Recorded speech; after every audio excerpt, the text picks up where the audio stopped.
Hello and welcome to another edition of the Coach's Point of View show. It's a show where we discuss the main talking points in women's football from the previous week. And I think there's been a few this week. With me today, we've got Gemma Donnelly from Blackburn Rovers. How are you doing, Gemma? Good, thank you. Are you? I'm all right. Nice to have you on today. And we've also got Willie Kirk from Everton. How are you doing, Willie? Yeah, I'm good, thanks. You okay? Yeah, I'm not too bad. It's been a hectic few days and a hectic morning. And as you will notice, we usually have 3 managers on the show. And today we've only got 2. And that's because the third manager announced her resignation this morning. That was Carla Ward, as she's resigning from her position as Birmingham City manager at the end of the season. And so we're kind of thrown up in the air by that. So we've only got 2 managers today, but I'm sure they'll make up for it. Let's start there. With, this week we've had so many managers moving on.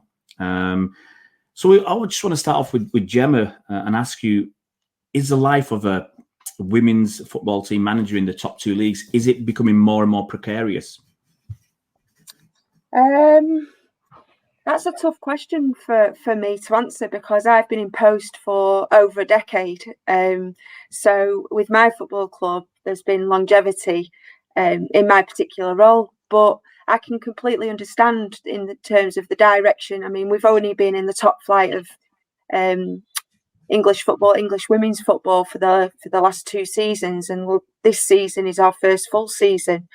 And the changes that I've observed have been immense. I think in terms of the recent news on the revenue and the commercial deals has interested a lot of scouts and agents and player movement and interest from the parent clubs wanting to either completely embrace it or move away because of the demands and the finances that are now required to operate at a good level. So I understand that, there's so many more demands required, and we're still learning. I'm still learning. So I guess I'm in an opportunity, or I have an opportunity to learn from those clubs that are being successful and have had many years' experience. Everton is one of those. As far as I can remember, they've been involved in top flight, and I know that they're fully embedded into the parent club. So perhaps Willie might be able to expand a little more than I can on this. Yeah, I'll bring Willie in. I'll ask you a little bit extra, Willie.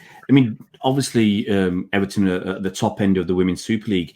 Do you feel there's more pressure every year more pressure for you to actually achieve something like the Champions League, or do you think going forward there'll be more pressure from clubs to get more success?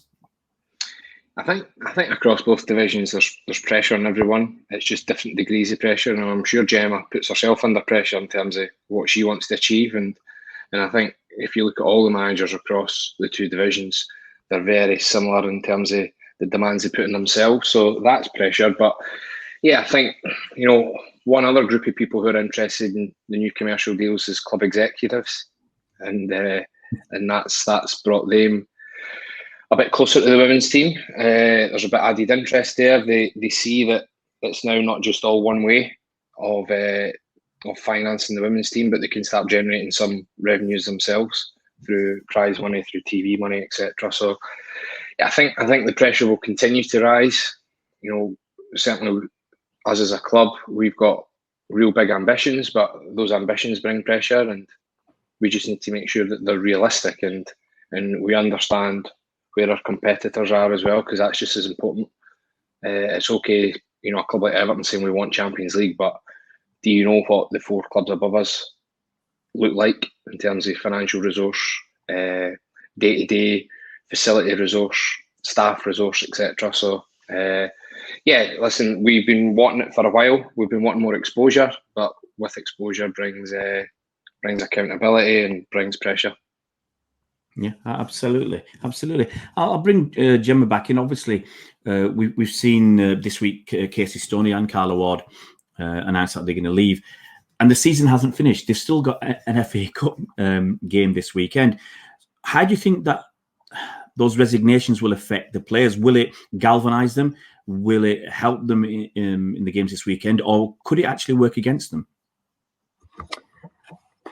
It's a good question, and I think both characters, both managers are huge in the women's game, and I think it'll have probably a detrimental effect on the team in the long run. But from my understanding, both managers will stay and complete the season. So potentially for the remaining fixture for the 5th round of the FA Cup, it will maybe galvanise them for that last fixture because they want to perform for the managers before they depart.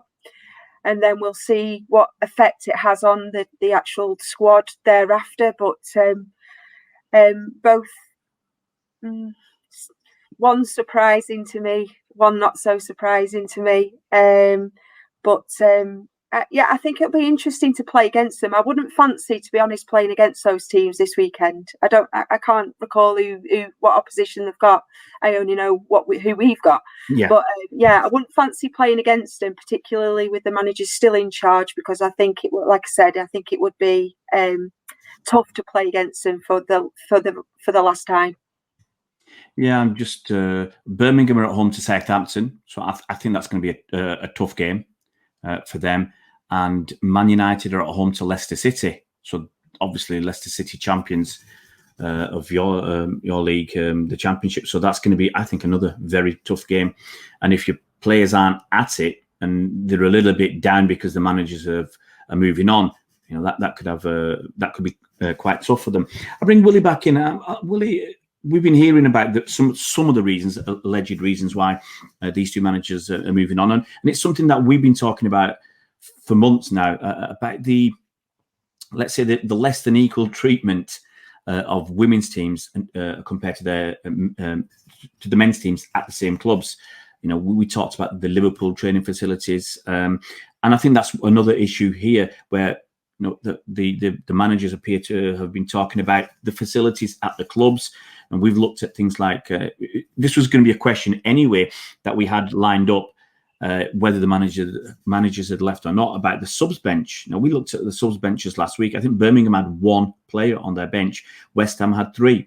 And there's lots of other examples that we can come up with, and I think we will later in the show, about the, let's say, the unequal treatment of women's football and men's football. So, what's your feeling on facilities and that unequal treatment?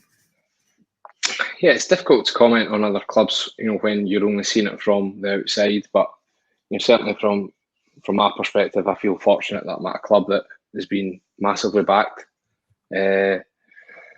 by the whole football club. And we've got a chief executive at the football club, Denise Barrett-Baxendale, who's very supportive of the women's team, and she's, ever since the first day I've been there, she says, the women's team are treated in the way that they're treated because it's the right thing to do, not because she's a woman or because she's trying to, help anybody out with a favour. She just thinks it's the right thing to do. So, as I say, I feel quite privileged to be at Everton. We've got fantastic facilities. We're based at Finch Farm. I suppose there always has to be some sort of priority at any club. Facilities are limited. It doesn't matter if it's the biggest facility or the smallest facility in the world. The COVID pandemic has not helped, certainly, because I remember, it seems ages ago now, but a year and a half ago, the men's first team would be doing a gym session, and we'd maybe have a player in there rehabbing at the same time, or vice versa. We'd have a gym session and there'd be a couple of the men's players in rehabbing, because that's just the way the club were. It was very much, we're all wearing the same badge and we all use the same facilities. Obviously, COVID has meant that you can't just be as free and easy as that in terms of access and mixing bubbles. So there has to be a priority list, and the men's first team get priority at our club, which I fully expect and understand. But we come, probably a very close second in terms of our access. So I can't complain from my perspective. As I say, it's I know that Birmingham's been stretched. I know that Carla was frustrated to have one sub on the bench, and that sub being a goalkeeper, I think is really tough, especially when the game might have meant something. So they've been battling against that all season, Birmingham. So there's obviously deep-rooted issues there. I don't think anybody would resign from their post lightly, and Carla's obviously taking that tough decision.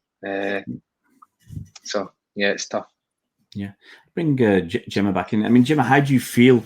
For the managers of clubs where the players are unhappy. they're not getting that, whether it's facilities or not. They're not just getting the same equal treatment as male counterparts. I can imagine it's very frustrating, and us as females, we want everything done yesterday, and we want everything the same as everybody else, so quality at its best. But we also working in an industry that we've been heavily, and are still in most parts, heavily reliant on the success and our male counterparts. And until which day that can become self-sufficient, then we have to continue to try and work together. And with our parent clubs, again, we're in, every club is different, and I can only speak from my own club perspective. And of course, I always want more. I'm striving to want more every day. That's me as a person, but as a female, and in a male world. And I think there can always be more done. But then I also have to consider other clubs, and whilst we're talking about Birmingham, again, I don't know the ins and outs of it, but one player on the bench is problematic. I read that she had 11 players in training the night before a really crucial game, or the day of crucial game, before a crucial game, because of various other factors. And I just thought, that's in Super League. We're in Championship, and the worlds are very contrasting, even to the bottom end of the Super League, and you're still having to contend with those sort of issues. We've all read about aspects that have been happening within Birmingham, and then various other clubs that have spoken out, or players that have spoken out about resources and situations within their clubs. And I'm sure that every club wants to strive to be the best that they can, but ultimately we need the support from the parent club that they're attached to also want that. Otherwise, you're just constantly battling. So it's difficult. It's really difficult to comment on them because we're not inside of those clubs. We don't know what's going on. But from an outsider's perspective, I feel the frustration for Carla, knowing her as a manager, and with regards to West Ham. I mean, again, I don't know the background there, but I do know that they've been them themselves are relatively new in top flight football, in Super League, and potentially you could put it down to them still finding their way. They've had a new manager in. There's been a lot of changes. Who knows? But yeah, it's tough. It looks really tough from an outsider's perspective in view of all these managers leaving. Yeah, I mean, the show kind of feels like we're just going to be talking about lots of inequalities between the men's and women's game. And the next point or two is going to be like that. Well, I'll try and make it a little bit, more positive towards the end of the show. The next point I've got is a Champions League final. I was reading today, journalists are flying out to Gothenburg for the women's final. No fans are there. And we've already heard yesterday that the men's Champions League final is going to be moved to Porto, so they can have some fans. So, UEFA themselves, they're not. It seems they're not that bothered about the women's final, and they're pushing all the buttons, pulling out all the stops to get that men's game having some fans and having some UEFA delegates, which is, I think, what was the stumbling block from them having it at Wembley, because we wouldn't let something like 2,000 delegates in. So I'll start with you, with you, Gemma.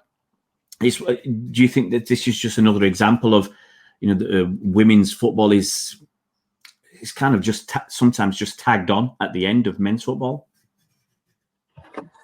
Well, I'm sure there's many complexities behind it all and the decision that they've come to, because of face value, it's going to be met with huge negatives, and it's the lack of inequality, and as to why it's not been fairly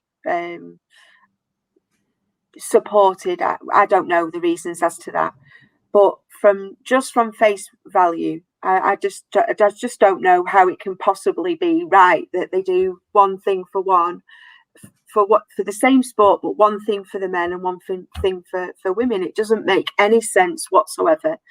And Willie alluded to it earlier in terms of his CEO at the football club, and the stance from their football club was that it starts from the top and cascades down, and that's absolutely got to happen across the board with everything that's done. And if UEFA are separating and prioritising male football, and the women fall as secondary to that, then that's going to be the message that's sent across the board around the world. So it just doesn't make any sense to me. But again, I don't understand. I'm sure there's many complexities in it, and I don't know those. So yeah, difficult. And I understand I don't have to be as diplomatic as you guys, but I'll call it as it is. Well, Willie, I mean, what do you feel is about the I'll just call it the unfair treatment of women fans compared to male fans?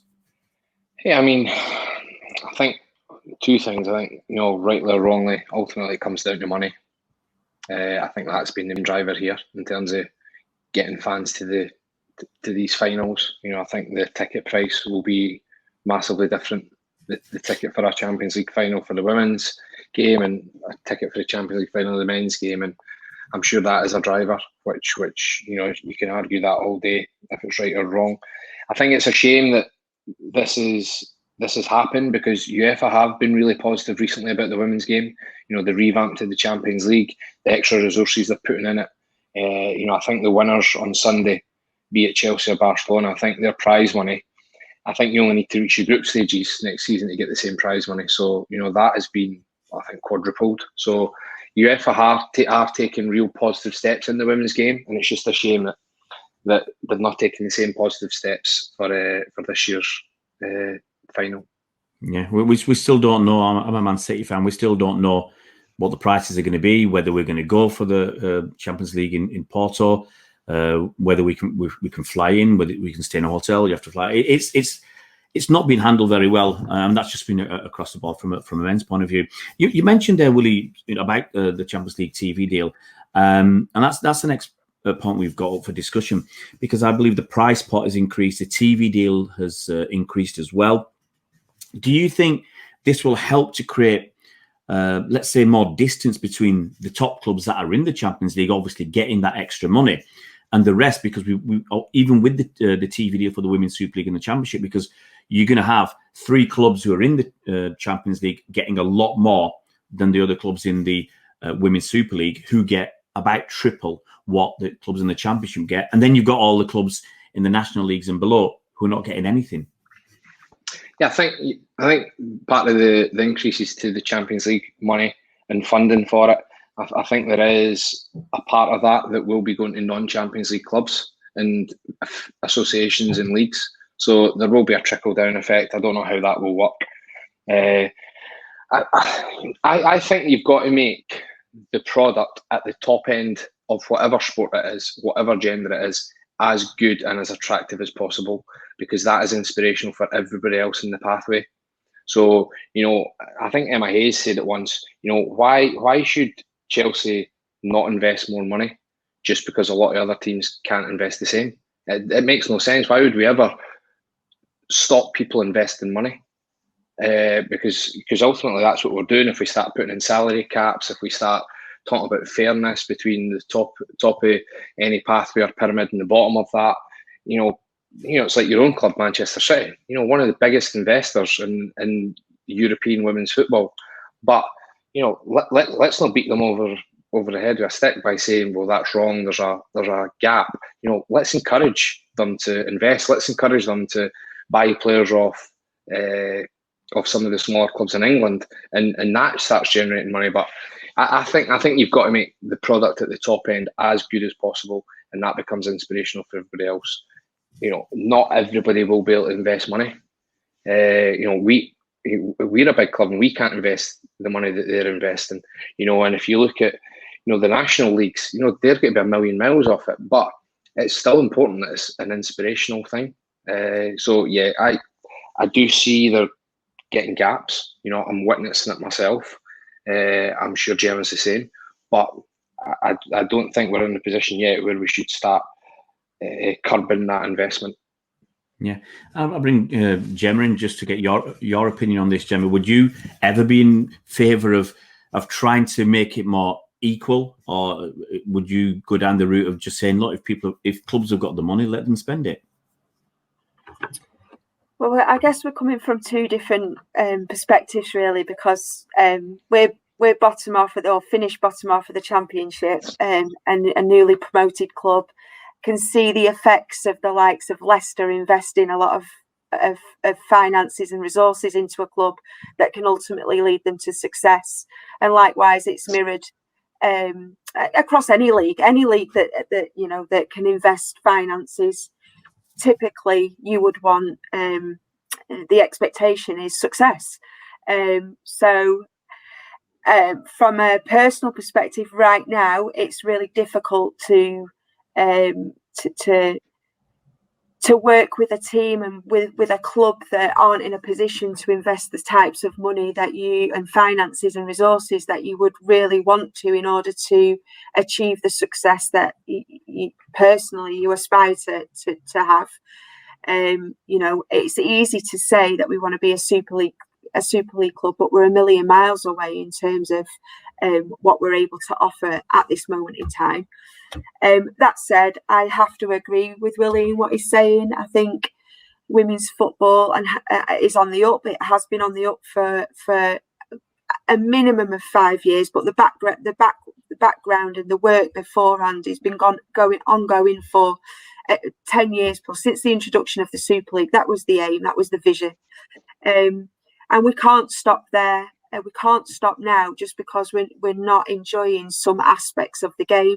But I think what's really important is that we learn from the downfalls of the men's game, and where things aren't working within that, we have to recognise that and make sure that we mould the women's game into being successful, but to, like I say, learn from the mistakes the men's game is still making right now.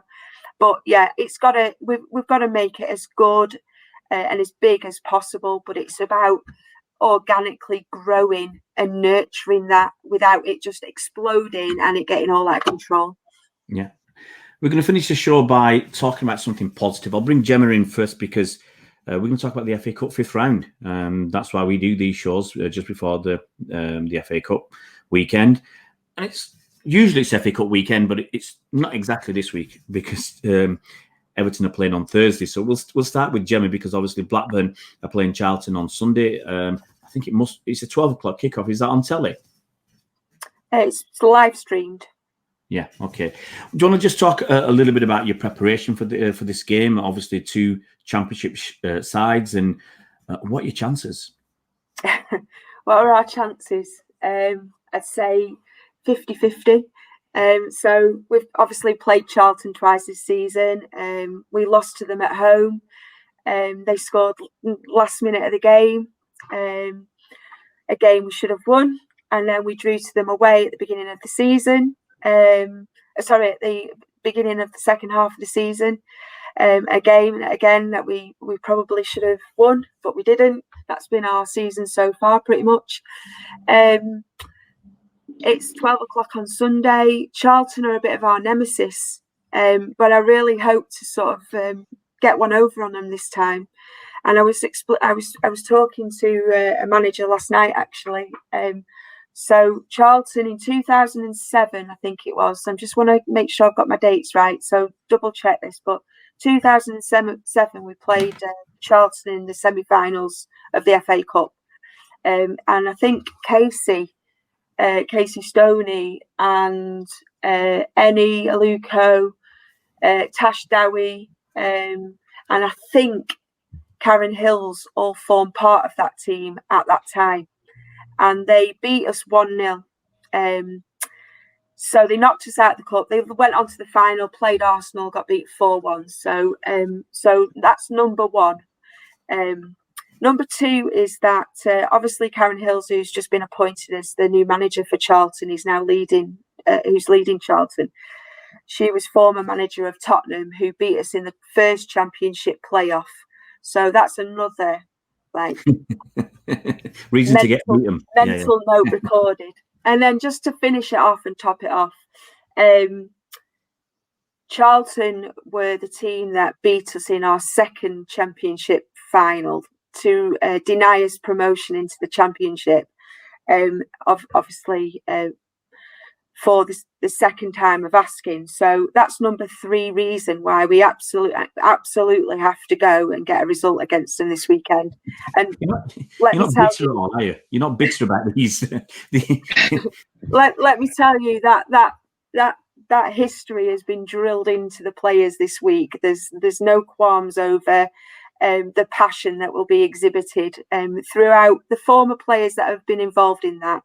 But myself, because I've been on that entire journey. So, it's a game that we feel confident in. We're looking forward to it. It's not our home venue, but it's at the county ground. But it's better than travelling down south. And I'm looking forward to it. It'll be a great encounter, and both teams. Charlton just leapfrogged us in the last game of the season, so we've had really good. Tough encounters with them across the season, so it'll be a tough game. Yeah, I mean, there's a lot of good games on Sunday. I'm a bit disappointed that they got three of them at 12 o'clock. They got Man United, Leicester, Brighton, and Huddersfield, and Blackburn and Charlton, because I'd actually like to watch them all. We've been following Huddersfield Town this season. I'm just going to throw it out there. We're not going to talk about it, but it is a shame that they've not managed to spread the games out just a little bit so that fans can watch as many games as possible. We'll be restricted to, I think, 2 full games and then the one on Thursday. And I'm going to bring Willie in for this. It's obviously, Willie, it's been a funny all season because, you know, some fans might not realise this, but you played in an FA Cup final this season, didn't you? And now we're playing the FA Cup again. It is a bit weird, isn't it? It is a bit weird, and we've played Chelsea in the FA Cup this season as well already, so it makes it even weirder. I've been here almost 3 years, and it's the third year in a row that we've got Chelsea. So me and Emma are sitting on one each just now. Yeah. So we'll see how it goes next Thursday. Well, I'll say as a City fan, I'm glad you beat Chelsea because we don't seem to be able to do that. So, Willie, no, I've got to ask you then. Thinking about that, what's the secret to beating Chelsea? Because, you know, I think in the league this season, only one team's beaten Chelsea. In everything else, no one's beaten them apart from you. And then in the Champions League final, they won the Super League, they won the Conti Cup. So I don't want you to be even more frightened or worried about the game. But what chances have Everton got? Because Chelsea are pretty much the top team this season. Yeah, well, I'm hoping they prove to be the top team in Europe on Sunday. I think they've had a fantastic season. I think the squad that Emma's got at the disposal is incredible. It's world class. You need to be at your best. You need an element of luck. You know, that game at Goodison, it could probably have been 3 or 4-0 Chelsea at the time before we got our equaliser. They should have probably put the game out of sight, and we stood firm, and defensively we were very good in terms of defending our area, and we managed to just stay in the game really. And that's the important thing against Chelsea, is you need to find a way to stay in the game, and then the chances that you do create, because they do give you chances, the chances that you create, you have to take them, and on that day, a few things fell for us. The goals we scored were excellent, and the game went into the lead. We defended so well. So I think certainly our players won't be scared on Thursday because we've beat them this year, and we'll use that as a way to have that belief and confidence that we can do it again. You know, I would not be upset if they beat Barcelona and went on a 4-day bender.